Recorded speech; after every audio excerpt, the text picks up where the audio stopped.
প্রথম থেকেই আজকের এই ম্যাচ দুটি দলই কিন্তু আক্রমণ প্রতি আক্রমণে খেলা জমে উঠেছিল।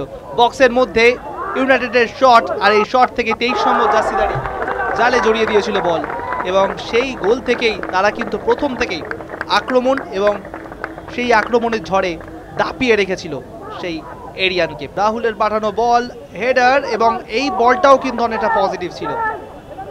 ইউনাইটেড চেষ্টা করেছিল প্রতিটা মুহূর্তে চাপ সৃষ্টি করার, এবং তারপরে সেই অবিশ্বাস্য অসাধারণ গোল, দুজন তিনজন প্লেয়ারকে কাট করে বা পায়ে যেভাবে বলটিকে জালে জড়িয়েছিল, সেই বলটা কিন্তু সত্যি দেখার মতন ছিল। সাহিল হরিজন নামটা মনে রাখবেন, বাংলার গর্ব এবং আগামী দিনে আমাদের ভরসা।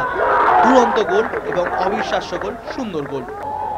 এবং এখানে এই ফাউলটা ইউনাইটেডের জন্য একটু হলেও বেদনাজনক, কারণ কাদা বৃষ্টির মধ্যে স্লাইডিংটাকে হালকা করতে যাওয়ার চেষ্টা ছিল, কিন্তু শেষ পর্যন্ত হলো না। খুব পজিটিভ একটা চ্যালেঞ্জ হয়ে যায়, একটা ব্যাড চ্যালেঞ্জ হয়ে যায়, এবং রেফারি ফাউল দেয় এবং পেনাল্টি সরাসরি। রেফারি ফুল টাইম স্কোর জানিয়ে দিচ্ছে ইউনাইটেড স্পোর্টস 2 এবং এরিয়ান 1।